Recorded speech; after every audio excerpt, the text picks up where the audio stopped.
Democratic State Senator Royce West of Dallas, thank you so much. We appreciate it. So today, as you know, the Lieutenant Governor and the Senate Finance Chair released the proposed budget for the Senate. And I'm wondering if I know it just came out, if you've had any thoughts on that so far.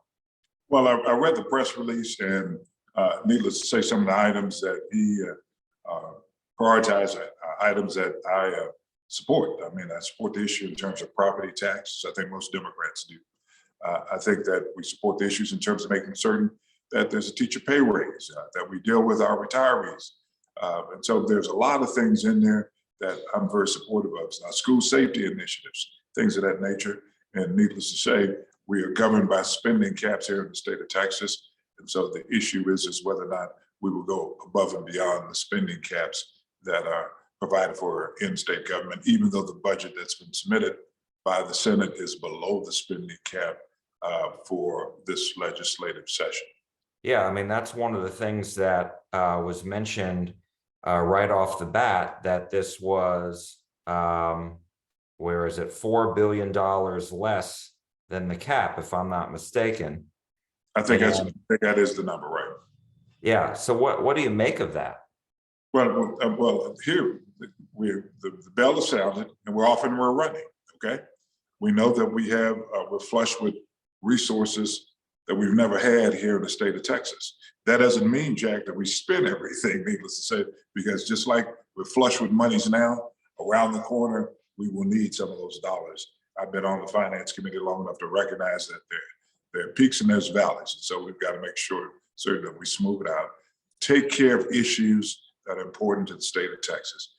What is missing that I haven't seen, and I know will be a part of what we do, is issues concerning health and human services. More specifically, I want to make certain that kinship care, which is an alternative foster care, that we put those persons on parity with those individuals that we provide dollars for, subsidies for foster care. And I wanted to ask you, and that is a big deal to you because in the state right now, if I'm not mistaken, they have a recurring problem where foster children are having to live in state offices. Is that correct? That's exactly right. We've heard those problems over and over again. And when you look at kinship care, which we started probably 10 or 15 years ago, kids that end up going to live with their relatives have better outcomes in most instances than foster care. So the taxpayer, if you want to look at it in terms of economics, taxpayer gets a better return on their money. We put kids in kinship care settings. And do you think that there is Republican support for that? Well, I think there will be Republican support for it. Let me ask you about some of the highlights that the Lieutenant Governor put in the bill. I mean, yesterday he spoke at the inauguration about having the homestead exemption go up from $40,000 to $70,000. There's a total of $3 billion to cover that cost. Where are you on that? I'm supportive of it.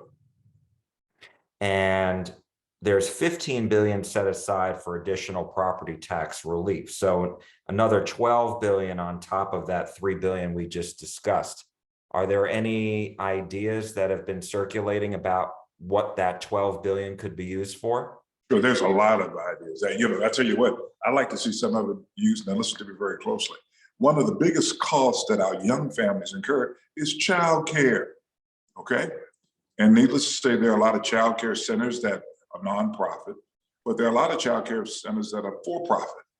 I'd like to see us look at how do we exempt from property taxes some of our child care facilities in order so they can maintain rates or reduce rates that they have to charge our families, because you, as well as I know, that it's a workforce issue.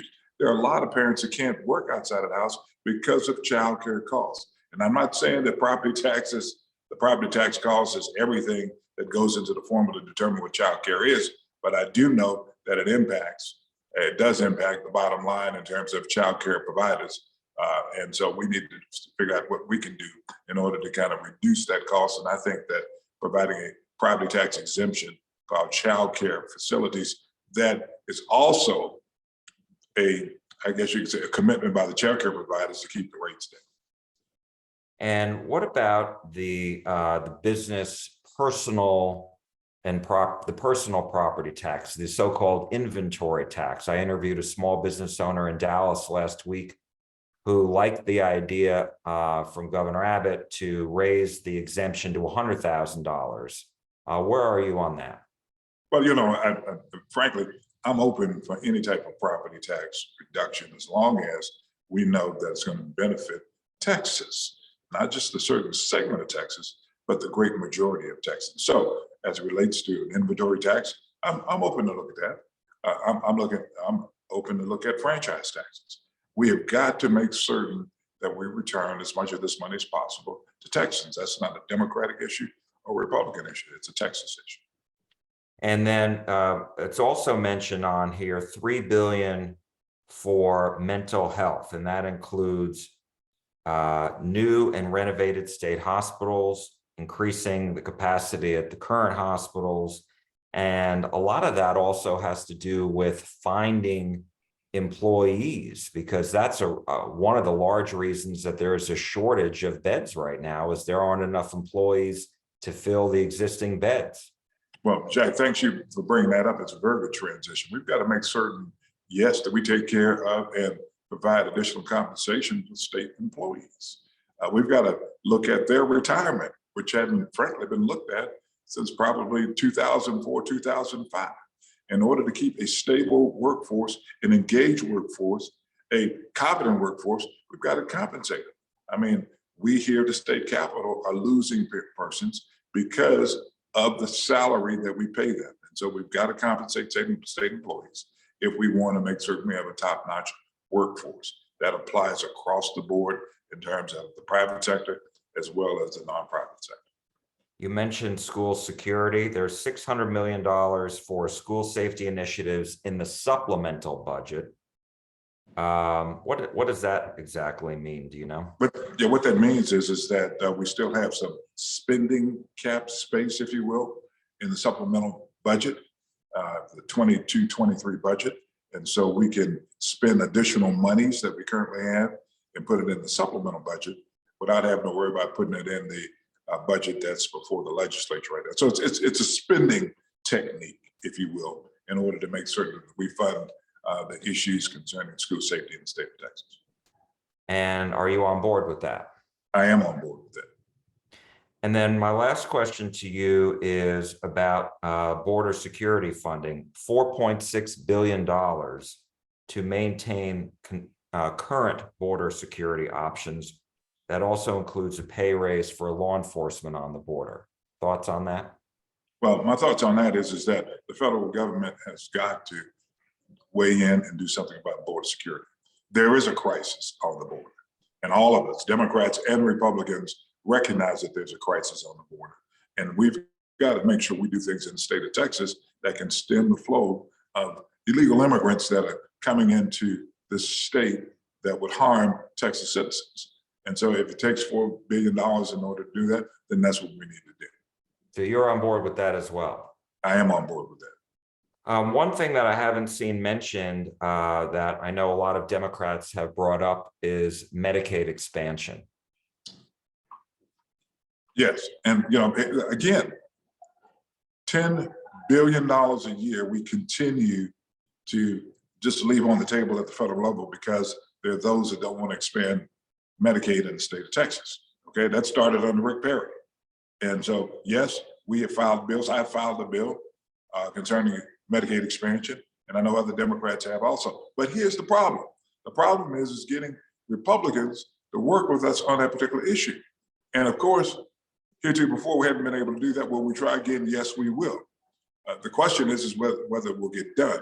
And frankly, we're at the mercy of our Republican colleagues to make a determination as to whether or not that will be a spending priority. You can judge a state by how it takes care of its citizens. We recognize that you've got to have healthy citizens in order to make certain we continue to have a vibrant workforce in order to continue to be the catalyst of this economy and the success in the future. Without having healthy citizens, we're not gonna be able to do that.